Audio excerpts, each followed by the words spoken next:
Good evening. Here I'm gonna explain you the code, the design of the code to find the maximum number of tips that can be cut given a certain constraint. I'm gonna explain you the code. So for the for this function is responsible for finding the next occurrence of a given value in an array. Uh, starting from a specific index.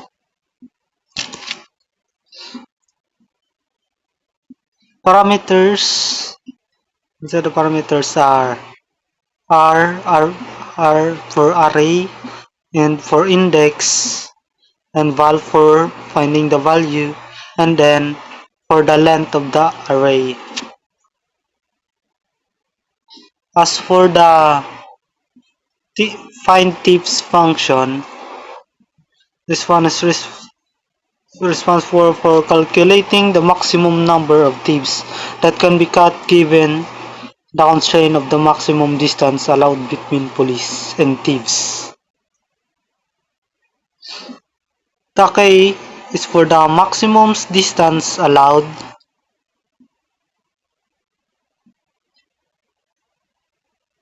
between the police and the thief.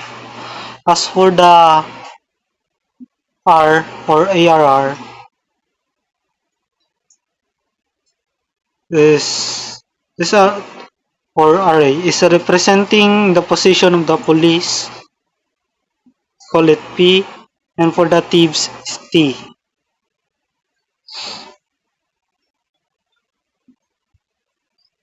Return to return the maximum number of tips that can be cut, it utilizes the find next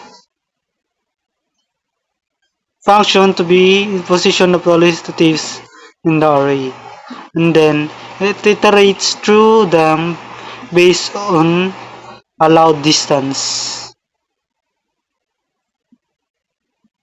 and it will loop the code will loop it takes to put into the number of test cases. For each test cases, it takes an input for a number of position and the maximum allowed distance between police and the thief, and the N and K. It then iterates through each position in an array. So taking input for an array representing the position of the police and the thieves. For each test, it calculates the accumulate the total number of cut thieves using the find thieves function.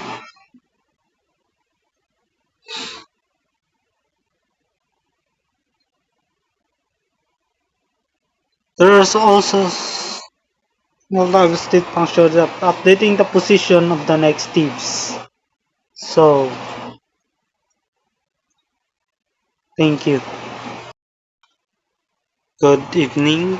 So, this one I'm gonna explain the code for the Python implementation program that calculates the minimum number of teams needed to qualify for the playoffs in a sport league. So let's start it. For this function, road to playoffs function, this is responsible for the parameter and then let's say number of teams. And as for M's, number of days and points remaining. As for K, means equals to number of teams and will win. As for B, equals to the number of teams that will make it to the playoffs.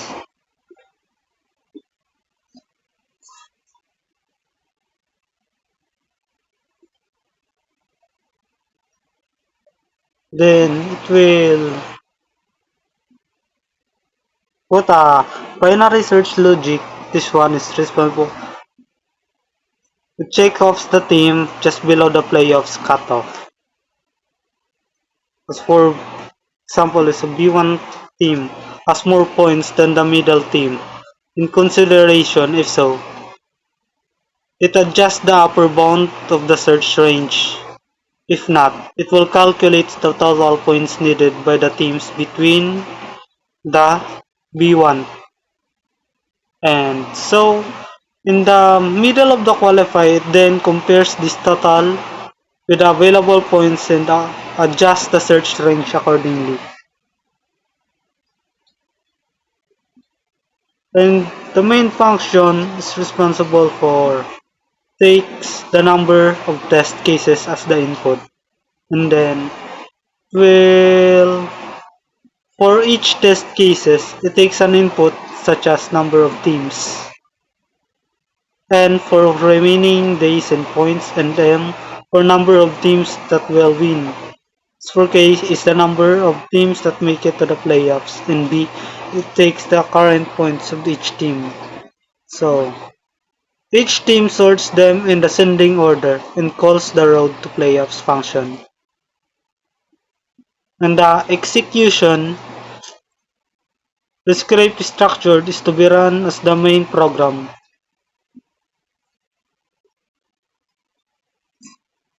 The if name will provide the